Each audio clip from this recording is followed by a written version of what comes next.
Bom dia a todos. Hoje, mais uma entrevista aqui do projeto de extensão Mulheres nas Ciências Florestais. Eu sou a Carolina Gomes, membro do projeto, e a entrevistada de hoje é a Raquel Araújo. Ela é engenheira florestal e está finalizando o pós-doc na Smithsonian, no Panamá. Muito obrigada pela sua presença, Raquel. E hoje quem vai conduzir a entrevista é a Cláudia Moster, ela é a coordenadora do projeto. É com você, Cláudia. Obrigada, Carol. Obrigada, Raquel, por nos conceder essa entrevista. Eu acho que é muito importante mostrar para o pessoal as diferentes oportunidades, né? E com certeza para você estar fazendo essa pesquisa hoje, você batalhou bastante, né? Teve que passar aí por grandes desafios, que a gente sabe que vida de pesquisador não é fácil. Então, conta pra gente como que foi a sua trajetória, sua experiência profissional, acadêmica. Uhum.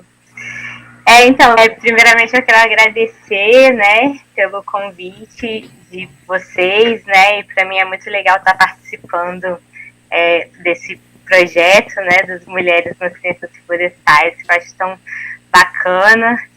E, bom, meu nome é Raquel, eu fiz graduação em Engenharia Florestal na Universidade de Brasília, e eu formei em 2010, e aí daí logo depois eu fui fazer o mestrado no INPA, que é o Instituto Nacional de Pesquisas da Amazônia, em Manaus. E aí no mestrado eu trabalhei com o mapeamento de derrubadas naturais da floresta que são causadas por tempestades de vento. E aí daí eu fiz isso com dados de campo, né, e também com sensoriamento remoto, trabalhando com imagens Landsat. E aí depois eu fiz o doutorado também no mesmo programa, né, que é o programa de Ciências de Florestas Tropicais. E aí no doutorado eu estudei estrutura e dinâmica da floresta e também fenologia foliar. E aí daí eu usei imagens de drone, né, para fazer esse trabalho. E aí daí hoje eu faço o pós-doutorado no STRI, né, que é o Instituto Smithsonian de Pesquisa Tropical, que fica no Panamá. E aí eu também trabalho com imagens de drone, que é para estudar a dinâmica da formação de clareiras, lá na ilha de Barro Colorado.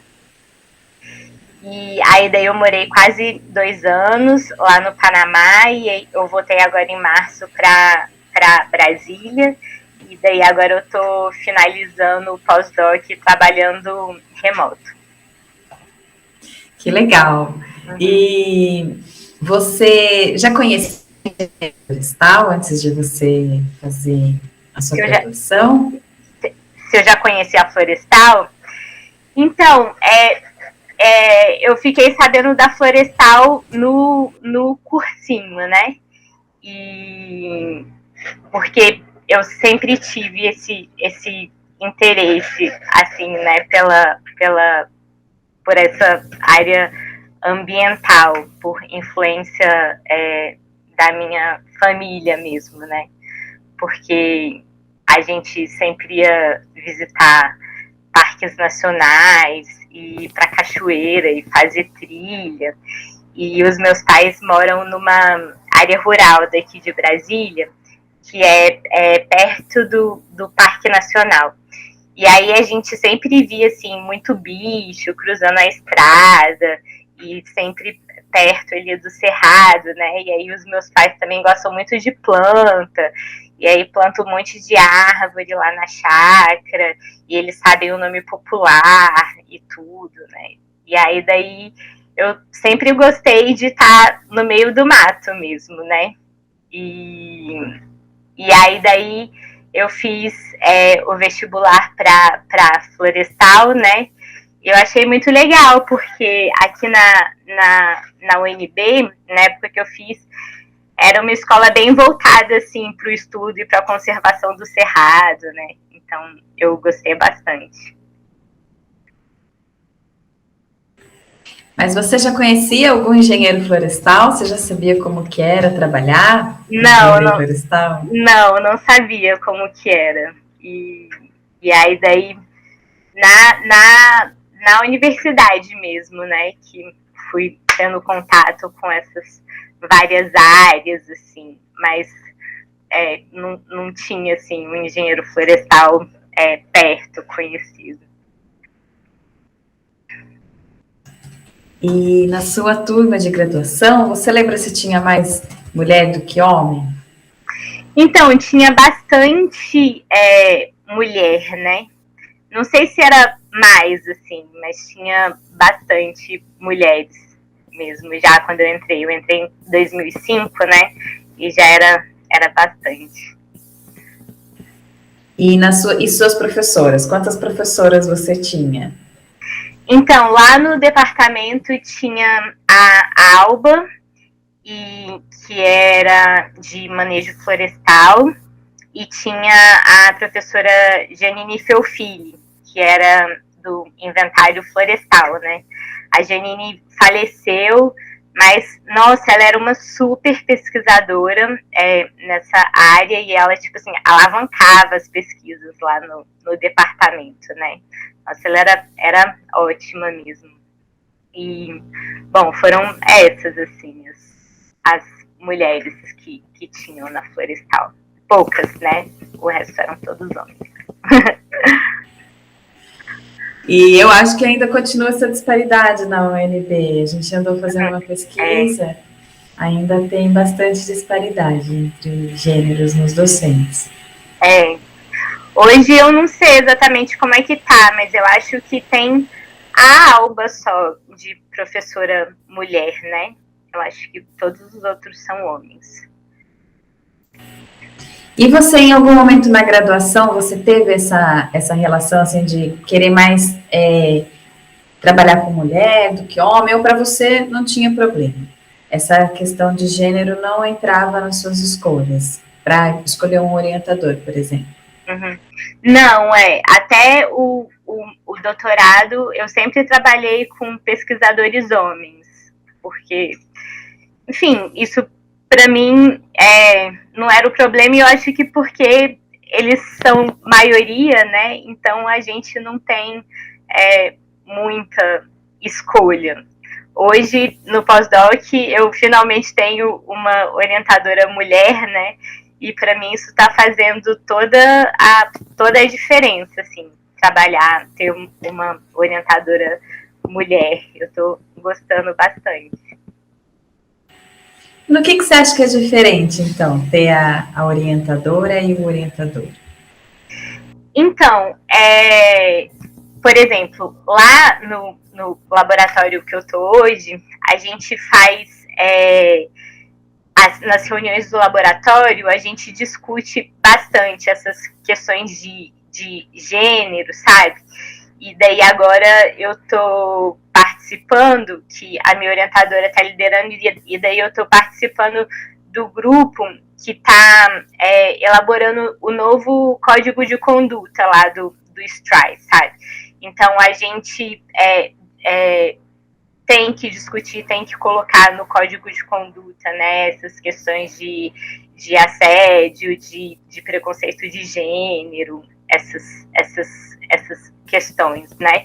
E aí a gente tem discutido bastante, e isso para mim faz toda a diferença, sabe? Porque aqui no Brasil, nas instituições que eu tive e trabalhando com pesquisadores homens, né, a gente nunca discute essas questões. E a gente, né, não sabe nem como se portar ou a quem reportar, né, se a gente vivencia uma situação.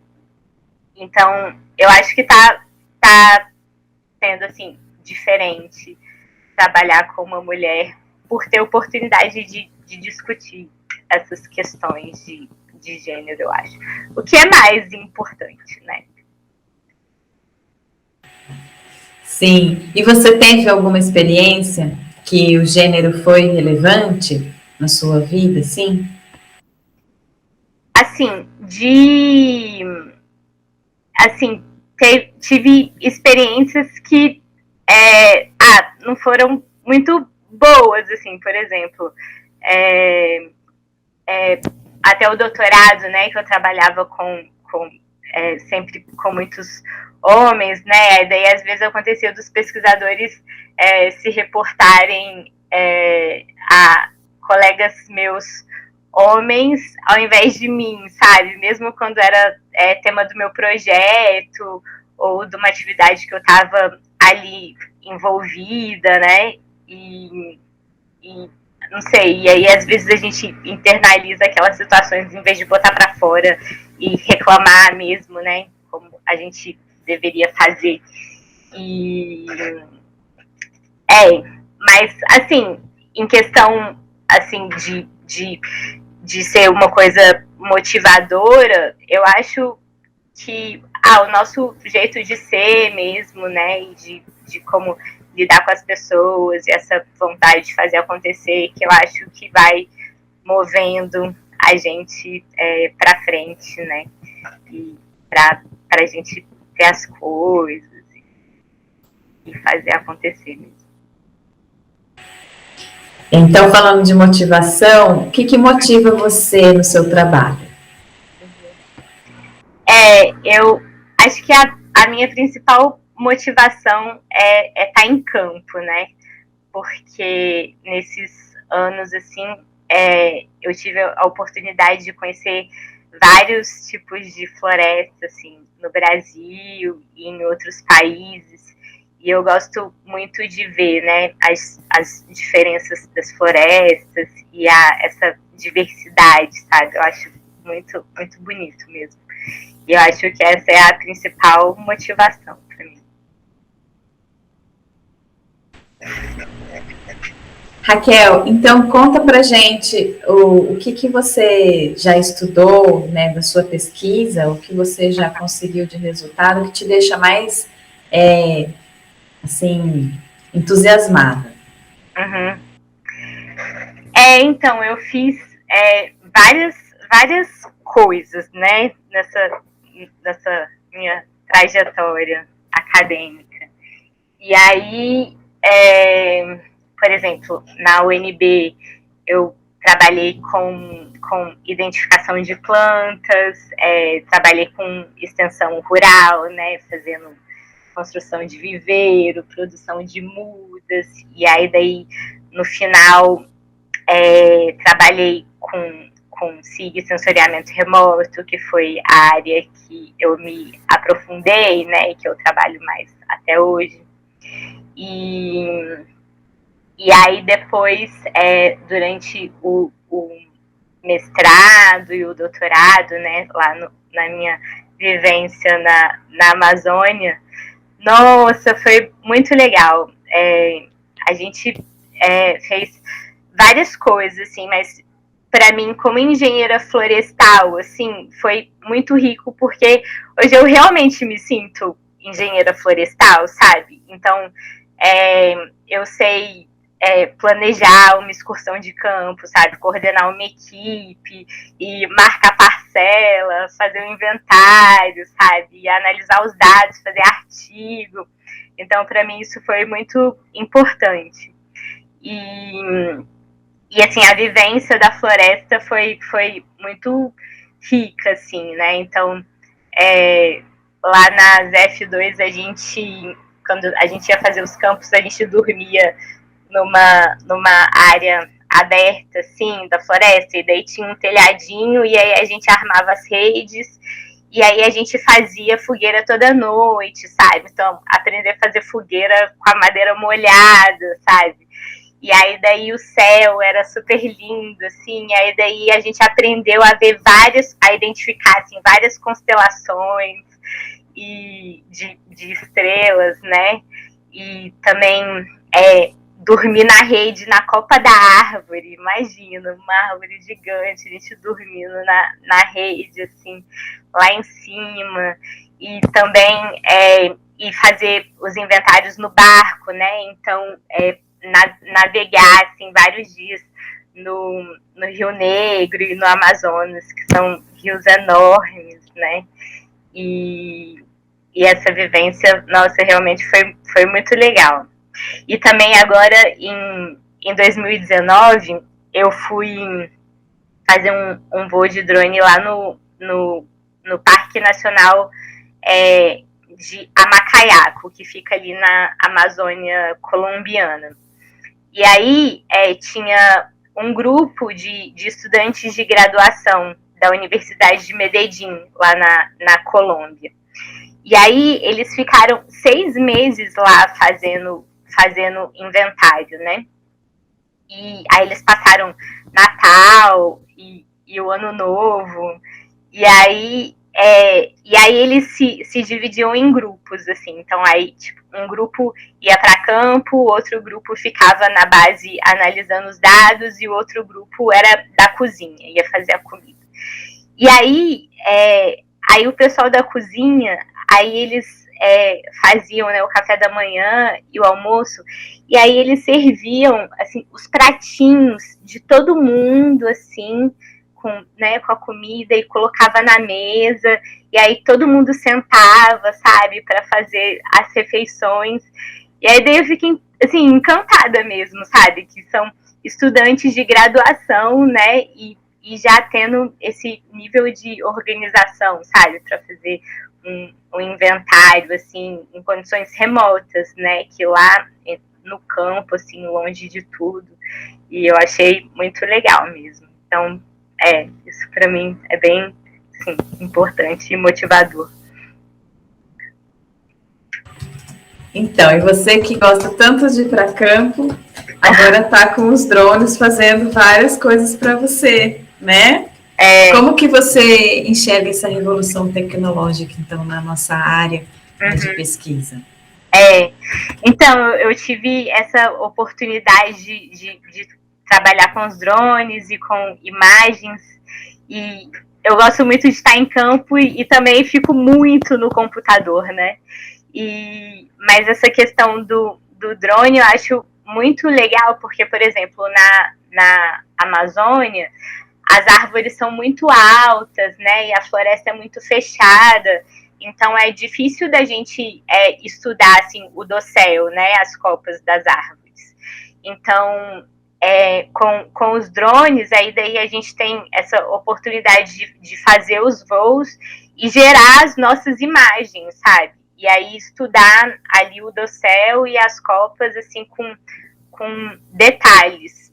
E eu acho isso importante também porque as imagens de satélite, né, das regiões tropicais, às vezes são muito difíceis de conseguir, porque tem muitas nuvens, né? Então, e também não são todas que são gratuitas, né, para a gente conseguir baixar as imagens. E também com as imagens do drone a gente vê as copas assim com grande detalhe, né? E eu acho muito legal ficar trabalhando com as imagens, porque a gente vê muitas coisas bonitas, assim, sabe? Várias árvores florescendo, assim, e aí daí perde as folhas, e aí daí tá totalmente sem folhas, aí de repente, assim, coloca um monte de folha nova e fica super verde, né? E aí também vê esses eventos de mortalidade, formação de clareira. Então, a gente sim, tem essa oportunidade de estudar várias coisas da floresta que são difíceis de estudar só com os trabalhos de campo, né? A gente precisa evoluir também desse lado tecnológico, né, dentro da área florestal do Brasil. Eu vejo que a gente continua importando muita tecnologia, mas eu acho que falta incentivo desde pequenininho, né, de trabalhar com essa parte de construção de robô. Agora parece que está melhorando isso. Né, parece que tem vários cursos para criancinhas de robótica. E eu acho que no Brasil falta a gente desenvolver a nossa tecnologia, né? A gente não tem incentivo para isso. E e também a tecnologia que é produzida fora, muitas vezes não é adaptado, não é assim, adaptado para a gente, né, para as condições tropicais. Então, a gente fica, né, não tá satisfeito, assim, muito, na maioria das vezes, porque a gente não tem o que a gente realmente precisa. E qual foi a coisa mais difícil que você já fez no campo, para você? A mais difícil...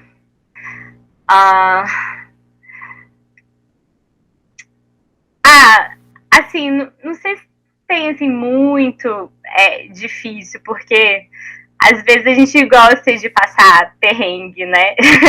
Porque no campo é perrengue, assim. Então, eu acho que as coisas mais difíceis são os insetos, assim. Então, muitas vezes são desconfortáveis. Então, uma vez eu fui em um inventário que tinha os piuns, que são uns mosquitinhos bem pequenininhos, assim. E aí daí eles picam, ficam aquelas bolinhas de sangue. Tinham, sim, muitos. Então a gente tinha que passar o dia inteiro, assim, de roupa de manga comprida, né, e calça, e sempre totalmente coberto o dia inteiro e num calor bem grande, né. Então isso é, assim, desconfortável um pouco. E eu acho que essas são os insetos são essas questões mais complicadas, eu acho, de lidar. E você fez, então, a pós-graduação, tanto aqui no Brasil quanto fora. Você, assim, acha que tem diferença? Qual seria a diferença do ambiente acadêmico? Eu acho que, por exemplo, lá no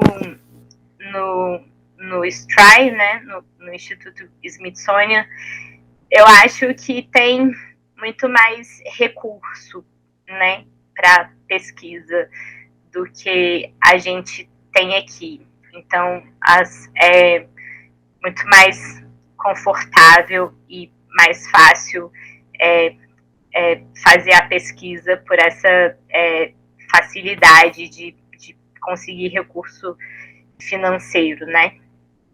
Eu acho que essa é a principal, sim, diferença que eu vejo. E lá você ficou em alojamento? Você tinha uma casa que você alugou? Como que foi sua logística? Uhum. Então, lá aí fica no Panamá, e aí daí o meu laboratório ficava numa cidadezinha que chama Gamboa, e que é uma cidade bem pequenininha que fica na beira do canal do Panamá. E aí daí lá tem casas, né? E aí a gente aluga as casas. E é muito legal porque lá são umas casas de madeira enormes que eles fizeram para os funcionários da construção do canal do Panamá. Então as casas são de 1930, assim, e são todas de madeira e enormes, assim. Então Gamboa é muito legal e também fica do lado de um parque nacional, né? Então tem muito bicho, assim, nossa, pássaros de todas as cores, e a gente vê muito mais bicho, assim, do que via lá na Amazônia, por exemplo. Era muito mais fácil, né? E aí daí a gente alugava a gente aluga, né, as casas, e aí tem o prédio do Smithsonian, que tem os laboratórios, e aí a gente trabalha.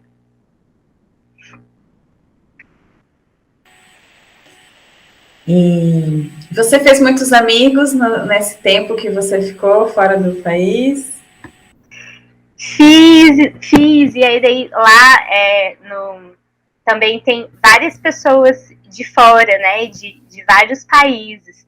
Então, né, fiz amigas da França, né, tem o pessoal do Brasil, também colegas dos Estados Unidos. E uma coisa que foi muito legal também foi aprender espanhol, porque eu sempre tive vontade de falar e eu não sabia nem falar oi em espanhol, sabe? E eu acho que isso é meio vergonhoso, né? Porque o Brasil é o único país da América Latina que fala português e a gente não saber nenhuma palavra de espanhol, e aí daí isso era uma vontade que eu tinha. E aí daí eu também fiquei muito realizada, assim, né, de aprender a falar espanhol e também conviver com as pessoas de lá, né, os panamenhos, também fiz bastante amigos panamenhos e, nossa, foi muito legal. E o Panamá é muito bonito e eles investem muito, assim, na conservação de florestas mesmo. Tem muitos parques nacionais, muitas terras indígenas, inclusive tem como se fosse estados, né, que eles chamam comarcas, que são de indígenas, né, que são administrados pelos indígenas. Então, eu achei bem legal, assim, essa administração do país, assim, para conservar mesmo as áreas de floresta, né? Achei interessante.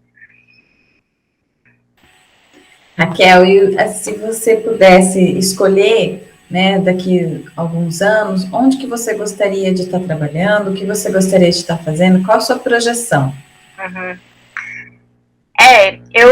A gente gosta bastante do Brasil, né? E, né, a nossa terra natal e onde a gente tem afinidade, então eu gostaria de ficar aqui.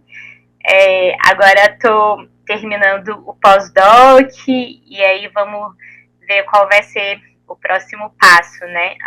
As condições aqui no Brasil não estão muito favoráveis para nós pesquisadores, né? Para conseguir um trabalho, mas eu gostaria de entrar numa universidade, né? E também trabalhar como professora. Mas vamos ver, né, como vai ser agora.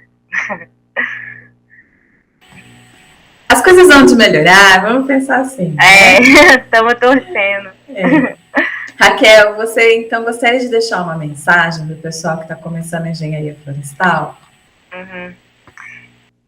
Eu acho que a engenharia florestal é bem ampla, né? Tem várias áreas, e eu acho que quem está começando precisa mesmo explorar todas as áreas para saber o que gosta mais.